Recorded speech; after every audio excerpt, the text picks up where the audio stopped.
Scott Plex City. Marks. Scott Plex City. Marks.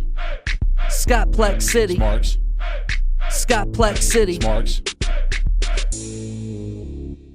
What up? What happens? Welcome back to another edition of Scott Plex City. Hit that subscribe button and Pank's podcast, then there you go. You got Scott Plex City each and every single Wednesday. I'm Scott Pank. Scotty B's right there. Yo, what's going on?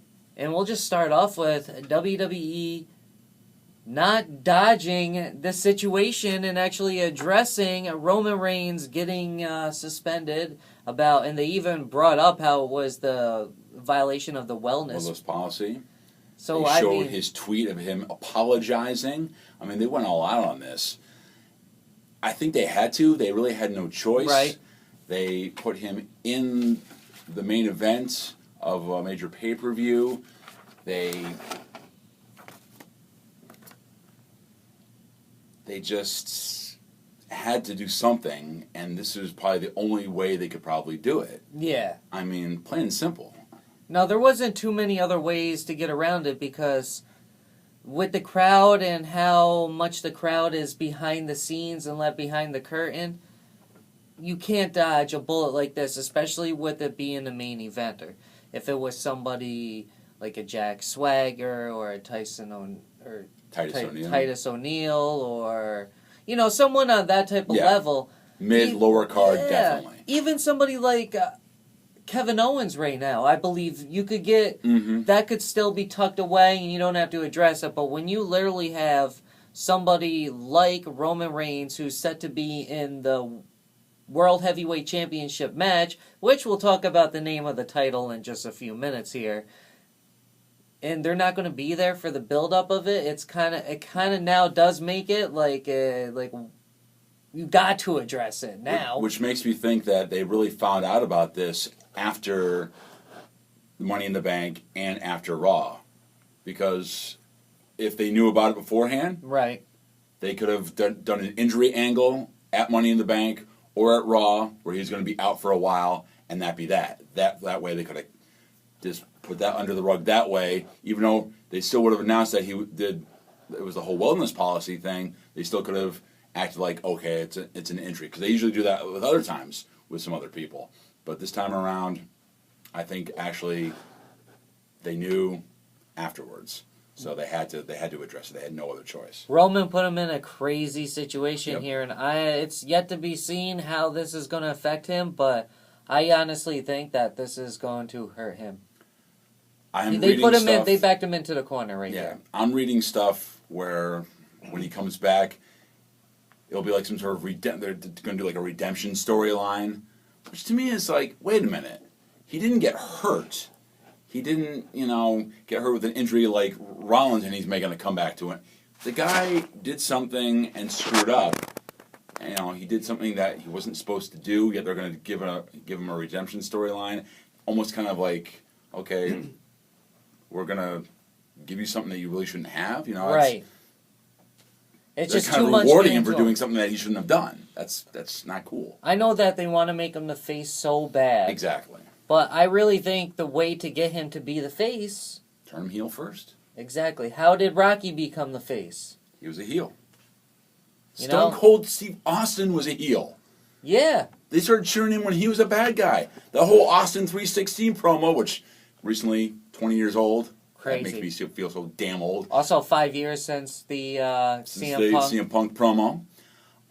That was the same day in history, wasn't it? I think it was a couple days off. Oh, okay. Yes, because I think the same day that the CM Punk promo happened, it was like 14 years ago that Cena premiered. Okay, that's what it was. That's the two things that happened the same day. Where was I? I don't even remember. No, but okay, as I was saying, Stone Cold Steve Austin. Yeah, Stone Cold. When he did that promo, he was a heel, and then the next night on Raw, there was Austin 316 signs everywhere. He really started getting cheered once that happened. He was still a bad guy at that point. So I think you really need to turn him heel, show him a different part of his character, and then maybe slowly turn him back into the good guy character, maybe like the anti-hero, if that's what it would be perfect. I mean, they could really have him come out at...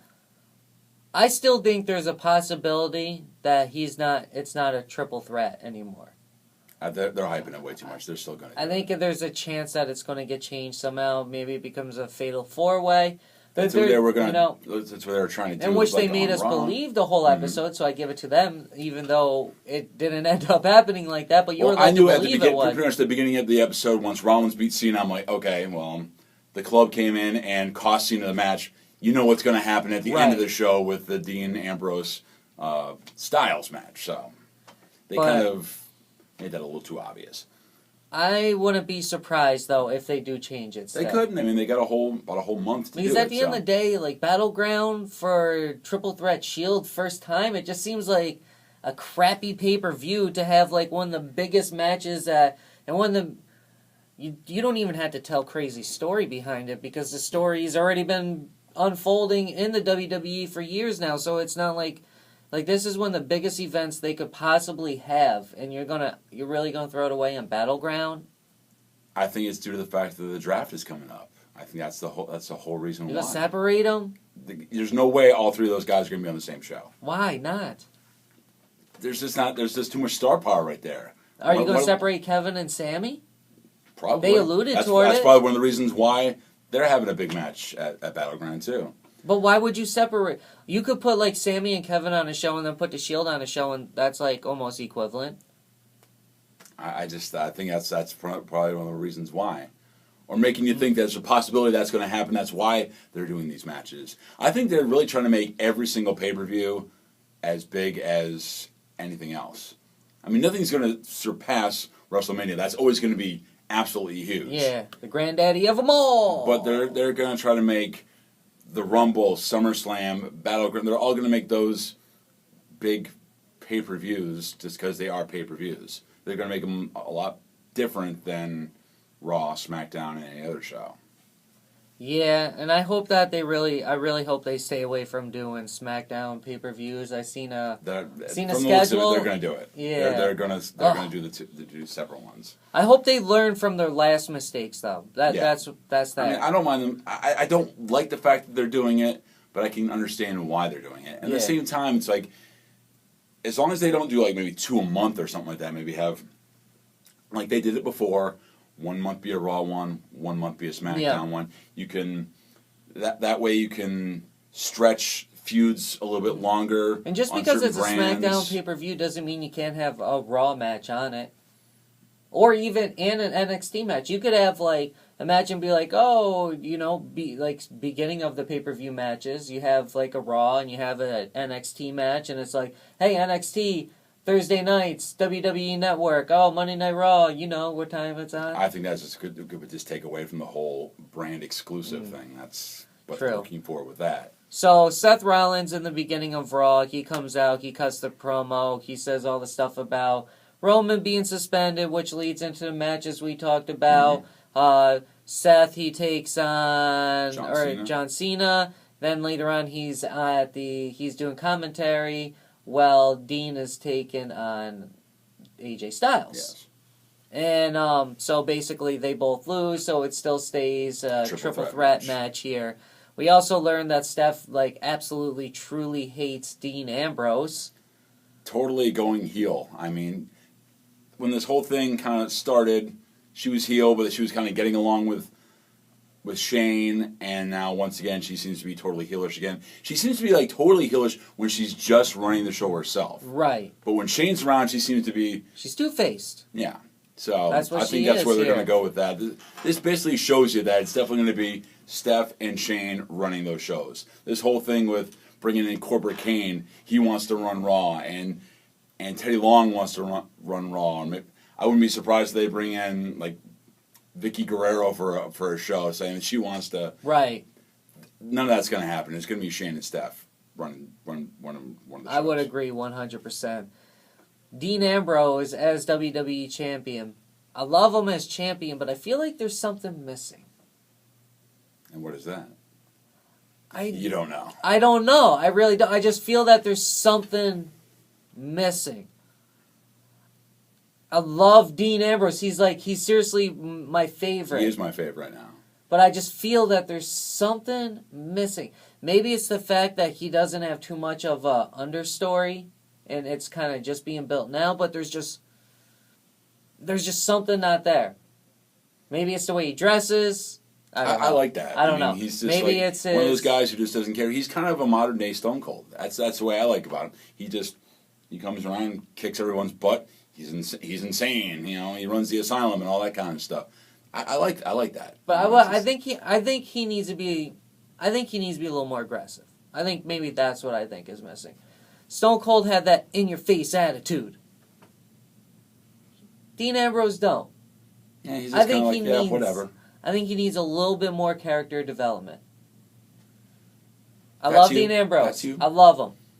But I think he does. And I don't think he's had the opportunities to have that character development like Seth Rollins or Roman Reigns. If Dean Ambrose, I personally feel Dean Ambrose was put in the same exact situation and then had the same storyline that Roman Reigns had over the past year. Oh, for sure. Dean Ambrose would be over as anybody's ever been over in the industry, because I feel it would have meant a lot more if he was the one that took on the authority and punched Vince McMahon in the face and punched Triple H and knocked over or speared whatever Stephanie. I think they chose the wrong people for the storylines over the past totally year right there. And I don't know. I just feel that there's something missing with Dean, and maybe it's the lack of the story, or maybe and I do think he needs to be a little bit more in your face. I mean, I think Dean looks more of the anti-authority type guy, like Stone Cold. So that's why I thought it would have been perfect if he was the guy that became the champion that Vince didn't want, and Steph and Triple H didn't want, because he looks like the guy. He doesn't look the part, like Stephanie. Oh, I hate him. He's the guy who's the face of the company. Mm-hmm. Saying that about Roman Reigns, I mean, he looks the type. Yeah, he totally looks the type that Vince loves. Big guy, handsome looking. He's got a face. He looks like the guy. Not the dude. No pun intended. He's not the dude, but he's the guy. Not the dude. He's the guy. See, maybe that's another thing, is that maybe I don't think Dean takes it too serious. You're the man. I think that's what I like about him. I like that, but it's like, but be a little bit more serious. You're the man. He's the guy. I guess that makes me the dude. I like that. He's just. I do I like it, but I feel like it don't help him. I don't know. I like that attitude. I just think it's just laid back. It's cool, whatever. And when it's time to fight, he's gonna fight. That's what I like about him. It's like the same as Roman Reigns. I feel he's totally missing stuff. I don't think he's there yet, but he's had so many more opportunities than Dean Ambrose to be there. Yeah. I think what I feel Dean is missing, I will see him develop over this run right here. We'll see what happens. I hope. Definitely. Hopefully this is not just like a transitional thing where he's just going to be the champion. I think he is a transitional champ. And then they're going to give it back to either Seth or Roman. I don't think Roman gets it back now. I think he's going to have to pay his dues. I hope he does, because, he screwed up. He shouldn't get the belt back right away. That's just not fair to other guys who are busting their butt on their own. And, even if Roman did something that he didn't mean to do, that could be just a he said, she said type thing. He might have said, oh, I didn't know that, whatever that thing was. I took something from GNC. I didn't know I was allowed to take that. He's got to know better. All these guys have to know better with the whole wellness thing going on. I definitely don't think he deserves to be champion right. If they want to do some sort of redemption thing, okay, let it pan out for a while. Mm-hmm. Maybe go a year or something like that if you're going to give it to him again, but not right away. I think he needs to lose some matches, kind of as a punishment type thing. Look what happened to Triple H all those years ago. He was part of the curtain call, and they had to punish somebody. And what do? They punished Triple H. Somebody has to be in. So, have Roman just go through all that kind of crap for a while. Lose a lot of matches. I think so. I think right now is the time to do it. It's time for Roman to put over Dean. Yeah, absolutely. Somehow he's got to. Dean is the guy everyone likes to begin with. He's the one who's getting the pops. So he's the one, put him over. We'll get talking about Enzo and Becky Lynch and Sasha Banks in a few minutes, but this Wyatt family and New Day storyline, I'm really digging it. I'm digging it too. It's got that weird kind of late 80s, early 90s type kind of weird spiritual spell connection, weird stuff, because it's like there's something going on with Xavier here. Is he afraid of them? Is he being drawn into them? What is going on with that connection? Because if you also notice, when they portrayed the Wyatt, I'm speaking the New Day here, when the New Day portrayed the Wyatt family on Monday night, it looked like Xavier was more Bray. Was supposed to be more Bray, because the other guys had like the full one-piece outfit. It looks like he was looking more like Luke Harper. Was this what you did? But Luke's not there, which makes it kind of. That's why I put it back to him, because Big E, I don't know who the hell Big E's supposed to be. It almost seemed like he. I don't know. Maybe he was supposed to be Strowman because he's so big. Okay. But at the same time, maybe he was. The only obviously it was Kofi was Eric Rowan, because he had the whole jumpsuit thing going on. So that's kind of, but it kind of looked like that Xavier was dressed like Luke Harper, Luke Harper, Bray, whatever. Yeah. He there's something going on. Is he going to end up joining the Wyatt family? Is he not going to join the Wyatt family? Is there going to be? Are they going to put the titles on the line? Because the Wyatt family could kind of do a Freebird special. Yeah, I got 3 guys there. That would be cool with them. That would work. They would work with them. How is this going to...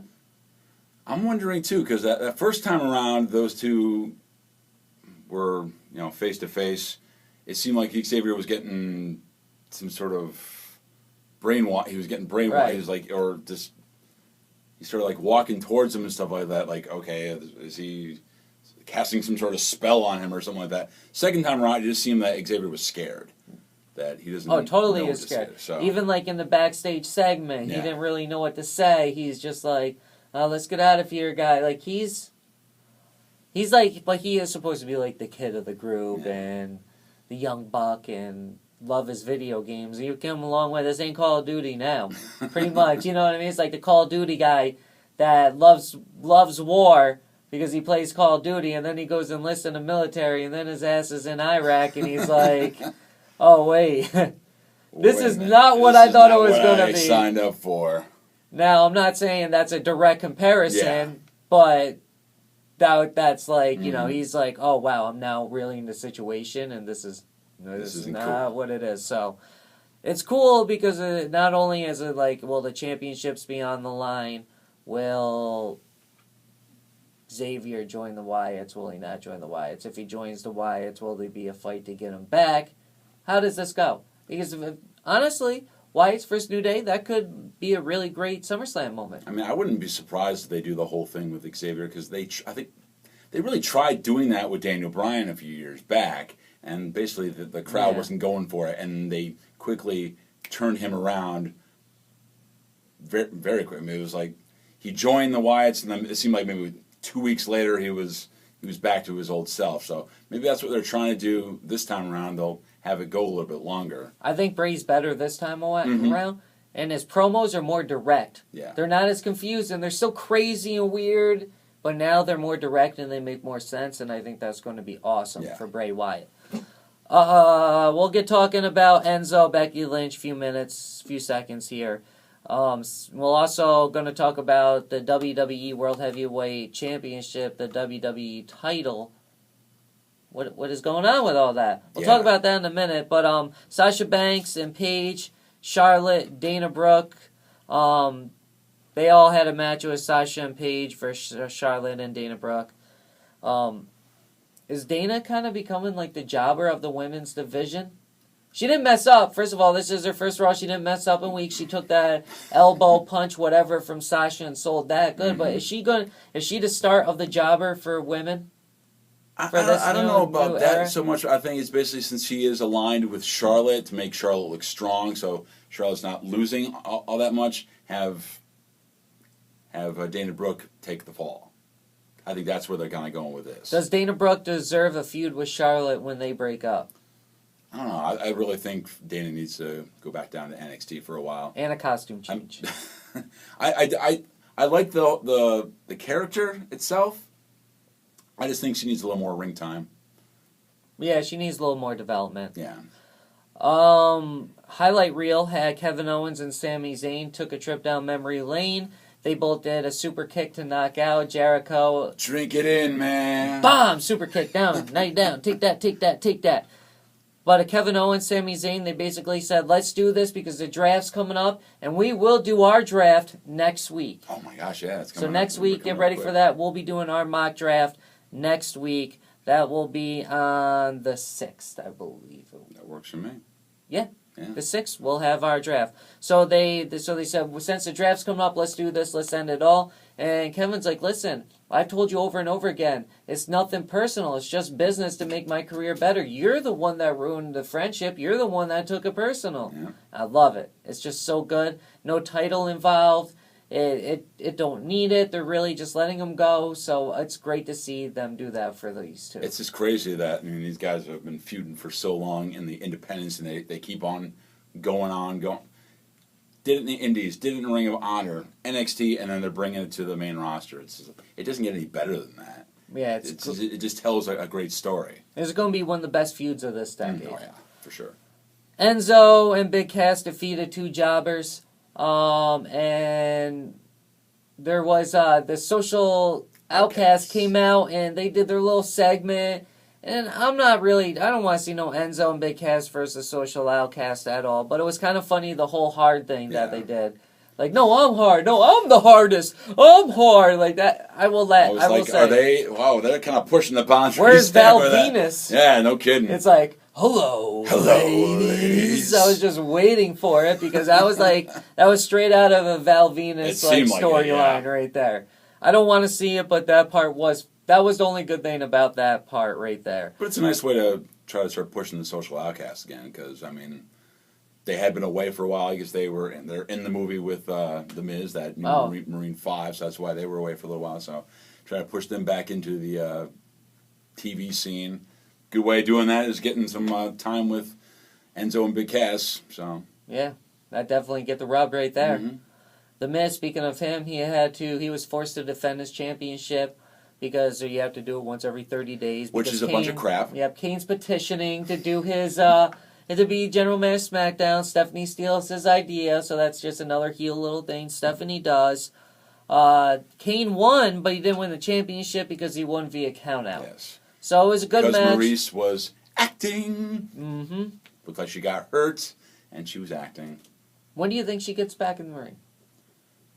Right now, I don't think she really needs to. No, you don't think she just to be with Miz and stuff like that, the two doing the whole... Do you think she does?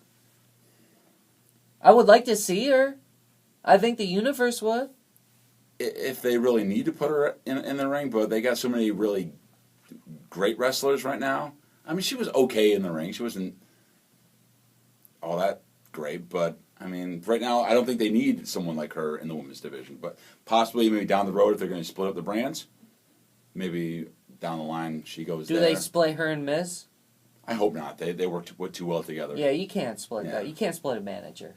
She's almost like she's valet, glorified valet. Yeah, you don't see too much of that anymore, and I like the fact that they're just doing that. Right. The only other manager guy you have is someone like Paul Heyman. Everyone else. If they come out with them, well, Lana too, but she's been wrestling lately, so I don't know where they're going to exactly go with that. But the fact that I always liked those days of the managers and stuff like that, and just to see a little bit of that, just something different. You don't have to get in the ring. So that's the one thing that kind of bothered me over the years, where every female that came around, they had to be a wrestler too. And it's like, why? Not always. I don't get that. Becky Lynch, she definitely should be a wrestler, and I'm glad that she is. And Natalie, they had a match. This feud is really going, so it's nice to see them really starting to build this feud right here. Feud there, yeah. Have a secondary story in the Divas Revolution, because they definitely need it, because there is the main event, which is going on, which is dope. But I like to see the secondary storyline for the women, so Absolutely. just do that. I like Becky Lynch kind of being pushed down. She could kind of become maybe the female Daniel Bryan. I think I might have said that next week. I'd like to see that. Let her be the underdog. Let her be the huge story, because there's a lot of potential with Becky Lynch. She's awesome. I mean, she's one of the best female wrestlers they have. And Natalya is no slouch either. Those two are going to put on some great matches. So I'm looking forward to seeing what they do. Now, the WWE title, before we wrap this up here, Yes. they kept calling it the WWE title, not the WWE World Heavyweight Championship. Which makes us think... I should say WWE Championship, they kept calling it. Yeah. So, are they going to do the split? Because I think once they do a split, it kind of dilutes the power of a title and what a title can mean. I think that was just kind of their way to slowly but surely take that name away. So once they do come up with another title, that will be the... I don't know if they're going to bring out the big gold belt again or what they're going to do. I'm telling you, the thing to do is have the WWE Network Championship. That's how you solve it, because it can mean a whole lot. And it can be a secondary title, but it doesn't have to be like a WWE Heavyweight Championship belt. Unless they call one like the WWE Raw Championship and the WWE SmackDown Championship. That would be cool. That's a possibility. But why not just make the U.S. title in that's what I'm wondering. I mean, Continental mean something? I mean, I that's the one thing that really kind of irritates me. Why can't they just make the WWE Championship? They go to both shows. You have the Intercontinental Champion and the U.S. Like you said before. Like I said last week. And then just have the Intercontinental be a Raw exclusive, and then the U.S. be the SmackDown exclusive, or vice versa. Maybe have the Tag Team Championships go from a show to a show, and the Women's Championship. Just have one title that's exclusive to a show like those. I just don't get why we need two World Heavyweight Champions or whatever they're going to call it. Especially in one company. Yeah. Don't make no sense. I mean, no matter what they do, okay, it's a brand split and stuff like that. They're going to make it act like it's two different shows. In the end, it's still WWE. You're correct. It's not like it's a different company. It's not TNA. It's not Ring of Honor. Both shows are WWE, no matter which way you look at it. And especially if the champion bounced back and forth. That's the way to do it. Yeah. That's one of the mistakes they made when the last brand split. Don't do it this time. Have the champ on both shows. I mean, they did that for a little while, and then that's when Rock became the exclusive to SmackDown, and Eric Bischoff gave the World Heavyweight Championship to Triple H, and that's when all that stuff started. So hopefully they make the right decision with championships. We'll also make some predictions when we do our mock draft next week. We'll also make our mock decisions with what's going to happen with championships and where championships will go, and if there'll be a new championship. We could come up with that when we do that as well. So look forward to that next week. Also announced that Chris Jericho will face Nakamura on July 1st. Network WWE Japan show. I didn't know about this. Is that going to be on the network? I don't know. I haven't seen anything about it, so I'm not quite sure that's going to... They should, though, because they did other one in Japan. So. And they did one last year around this time. I'm surprised they're not, because they're doing a tour of Hawaii right now, too, so I'm surprised they're not doing any sort of network special from over there, and I don't know why, but they don't seem to be doing anything on the network special this time. Right? Interesting. Maybe they're getting ready to do a bunch with SmackDown. Could be. You got anything else to add in? 2K17. Brock Lesnar. I saw so many people bitching and moaning about it. Come on. Oh, geez, a part-timer on the cover again. Who cares? As long as it's a good game, I don't care who's on the cover. Right? Heath Slater could be on the damn cover. As long as it's a good game, I don't care. No. Oh, maybe not that far. You've gone too far. That one you've gone too far. Yeah, okay. No, but I get what you mean. But you totally make 100%. And you tell me you're not going to use Brock and suplex the hell out of something? Get the hell out of here. Come on. It doesn't matter if he's a part-timer, full-timer, whatever. As long as the game is awesome, who cares? He's our favorite part-timer ever. Yeah. He still gets a huge pop when he comes out. Who cares what he does? If you didn't want him on the cover, you shouldn't cheer for him. Or buy his merchandise. Exactly. Or watch his fight coming in UFC, which is that next week? I think it's like soon. a week. Yeah, just about. So next week, I think we'll, if it happens next week, we'll talk about that next week, too. Of course, they would bitch and moan if Roman Reigns is on the cover. Oh, we don't want him on the cover, but he's a full-timer. Oh, I don't want him on the cover. If they put him in the cover, just have him with some steroids behind him. Oh, God, stop. We don't even know what he got busted for. Allegedly. Okay, that's it. Hit that, what is it called? Subscribe button? Yeah, that subscribe button and Panks Podcast thing. You'll get notified when Scott Plex City comes out every Wednesday. Then the following Thursday, we release the video edition, which you can find the video edition on our social medias at Scott Radio, Scotty B. Scotty B, 1976, I believe. Those, yes, right there. Right down there. Uh-huh. So just look those up. That's where I am on Twitter. You can also find me on Instagram, ScottyBizzle76. I'm on Facebook at Scotty Blaine. So that's it. Enjoy yourself. Happy 4th of July to you. Yes. America. Be careful with those fireworks. Yeah. Don't pull, what's his name? My name is Saul Rosenberg. I had one of those M80s, and it blew off in my hand. Oh, my God. JPP? Don't be like him either. Hey. I'll see you later with my nub. Oh, my God. Oh. Scott Plex City. Marks. Scott Plex City. Marks. Scott Plex City. Marks. Scott Plex City. Marks.